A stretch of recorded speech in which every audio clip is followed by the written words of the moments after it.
Hello again, friends. Today I'm going to be introducing you to my waifu, Demon Marquis Amon Reverse.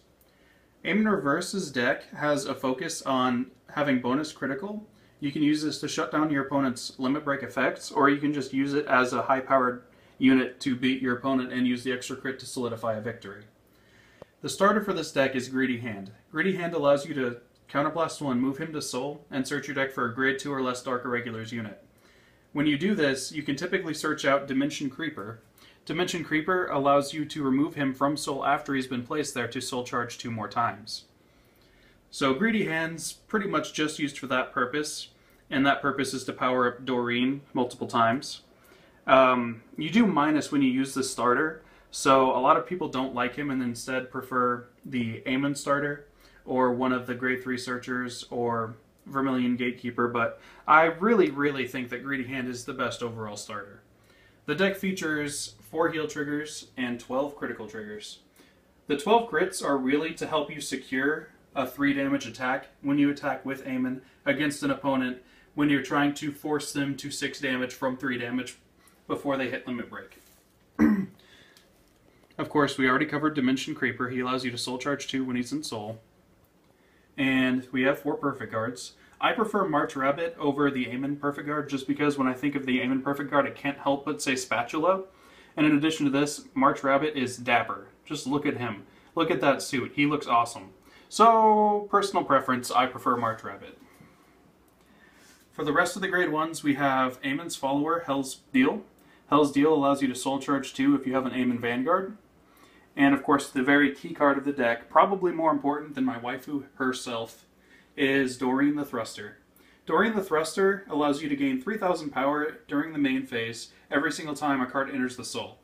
So since you're doing all of these double Soul Charges between Greedy Hand, Dimension Creeper, Hell's Deal, and Hell's Draw, you get enormous rows just by having a Doreen the Thruster out. If you happen to get 2 out, that's even better.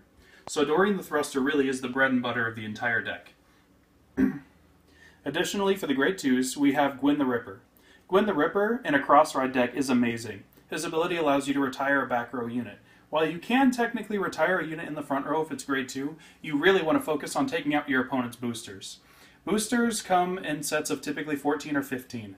4 of those are usually null guards, so that means that you're looking at your opponent having 10 to 11 actual boosters. They have to ride one of those. So you're looking at between 9 and 11 boosters depending on whether or not they rode a perfect guard. If you start sniping their back row, if you do it twice in a game, your opponent would have to field 5 grade 1s in the back row in order to have a full field. By doing this, you are effectively shutting down their capacity to hit over your cross ride. By having 13,000 defense, no units in the game, other than units that have really awkward effects, discard cards, or are getting pumped up by something else, can really hit over a cross ride barring Palamedes. So, Gwynn the Ripper in a cross-ride deck, just like Berserk Dragon and Dragonic Overlord at the end, is just absolutely great for your defense. And again, we have Hell's Draw, which does the same thing as Hell's Deal. She's a very solid unit. She, if you call her in the same row as a Doreen the Thruster, if Doreen is already out, you are guaranteed for that row to be at least 21,000 power, and that's great. 21,000 power just for calling a 9k grade 2, and it feeds all of the rest of your abilities. She's just a very solid card. Rounding out the grade 2s, we have 4 Roan Geenlin. He's just a 12k beater. You typically want to put him in the row Doreen isn't in. If you have an unboosted row, he's typically going to be the unit that's unboosted because he can still hit. He's a very solid unit just for his ability to hit.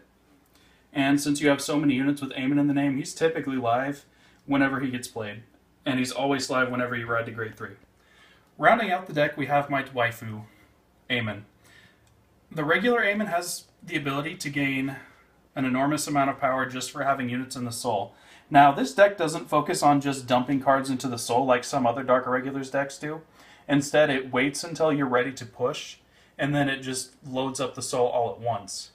This allows you to get extremely high powerful rows with your Doreens on the side rows because you don't want a Doreen boosting Amon because that's redundant. And at the same time, Amon gets supercharged all the same, and because he gets supercharged, it's really deceptive for your opponent for you to suddenly jump from 4 or 5 soul to, say, 10 or 11 soul, and then all of a sudden Amon's swinging for 21k unboosted, where previously he was barely making 21k with a boost. Amon Reverse is is just an amazing addition to the Dark Irregulars, specifically just because of the support he brought. I honestly feel like he's slightly inferior to the base Amon, but he's still a really strong card.